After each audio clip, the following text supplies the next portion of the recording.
Bienvenue dans cette vidéo, je vais vous présenter une journée dans ma vie en tant que psychologue en ligne.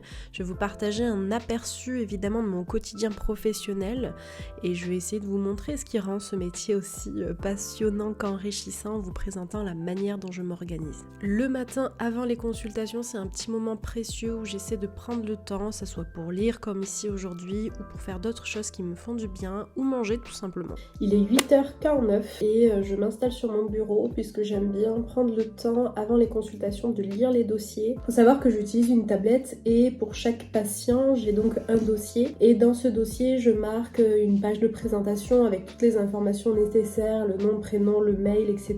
Et ensuite chaque séance c'est donc le résultat d'une page. À chaque fois je remplis une voire deux pages selon ce qu'on se dit et donc ça me permet en suivi pour toutes les personnes que j'ai.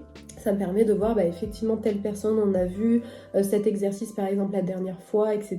Donc je sais directement où on en est. Et ensuite j'ai aussi une dernière page qui s'appelle évolution de la prise en charge. Et donc cette évolution de la prise en charge elle se fait point par point.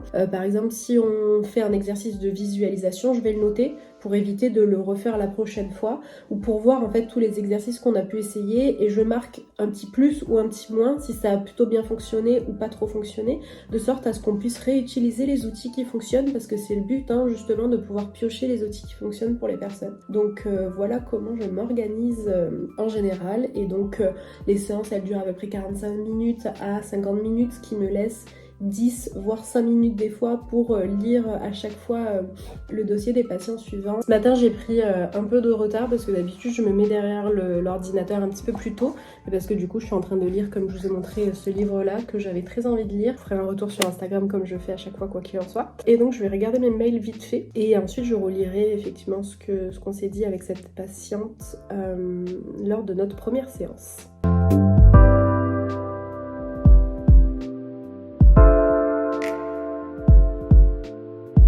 Et donc comme vous avez pu le voir, c'est effectivement cette feuille-là que je remplis qui est vierge concrètement avant de commencer les séances. Je note juste le numéro de la séance et la date quand on commence la séance. Et puis à la fin de la séance, je remplis aussi cette fameuse fiche d'évolution avec les exercices qu'on peut être amené à faire.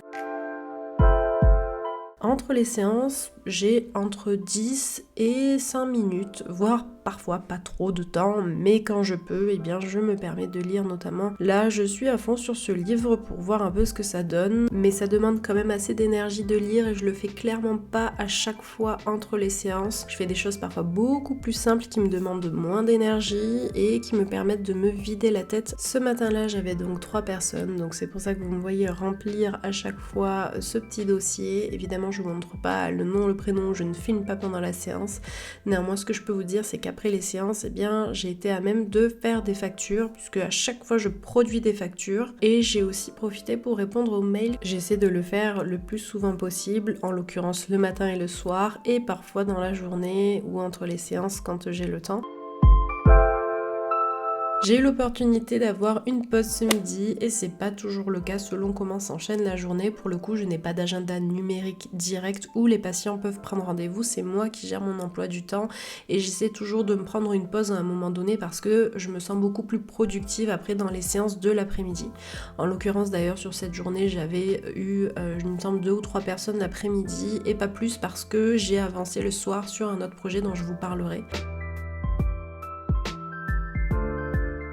J'ai donc terminé ma journée de consultation, mais la journée n'est pas terminée et donc en tout cas j'ai fini d'envoyer tout ce qui était facture et aussi les mails que je devais envoyer, donc ça c'est fait et ce qui me reste à faire d'important c'est du coup de prendre mes billets de train pour Paris puisque du coup je vais de nouveau cette année faire le congrès de la FTCC. Donc ce congrès là il porte sur 2 jours où il va y avoir des conférences sur plein de sujets différents et parmi ces sujets en fait on peut choisir, on peut choisir soit les TCC, l'insomnie, soit plutôt le psychotrauma. Parmi tout un programme en fait qu'on nous propose, on peut choisir. Donc je suis super contente de pouvoir y participer encore parce que ça permet de revoir certains aspects, d'apprendre aussi des nouvelles informations, d'avoir des contacts aussi, de voir un peu ce qu'il en est sur le plan de la littérature, c'est pas vraiment une formation, c'est plus des initiations parce qu'on apprend des informations théoriques. Mais c'est vrai qu'en tant que professionnel, une fois qu'on a passé passer cette barre d'expérience,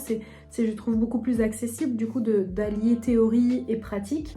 Une fois qu'on a les informations et on a cette pratique derrière quand on est étudiant, c'est pas évident, mais je sais que je rencontre aussi des étudiants qui vont à la FTCC et ça peut être super intéressant de savoir que ça existe et qu'en plus ils proposent des tarifs pour les étudiants, donc c'est plutôt accessible pour le coup, donc je suis plutôt contente cette année d'y retourner.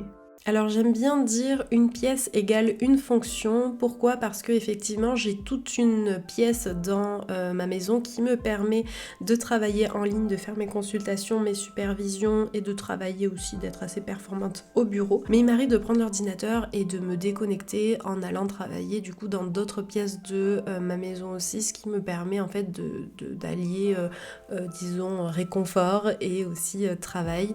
Alors je le fais pas systématiquement si je sens qu'il y a des jours où je suis un peu moins performante, où j'aurais un peu plus tendance à procrastiner, je le fais pas forcément. Là il faisait super froid, donc allumer un feu et continuer à travailler sur son ordinateur sur le canapé, c'était plutôt agréable. Et justement, je continue à travailler sur ce soir-là parce que je suis en train d'écrire un e-book pour les jeunes psychologues et étudiants aussi, notamment axé sur le syndrome de l'imposteur.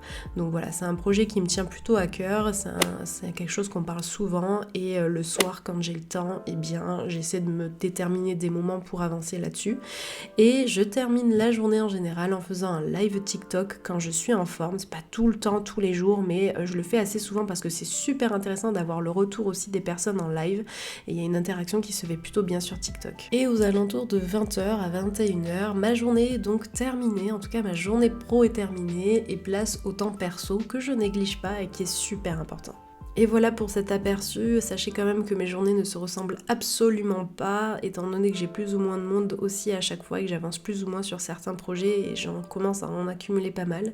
Mais en tout cas, ça vous donne un aperçu de comment je travaille et je sais que ça peut être intéressant pour certains psychologues de savoir aussi comment s'organiser. Merci à tous d'être restés jusqu'au bout et je répondrai à vos questions si vous en avez. À très vite.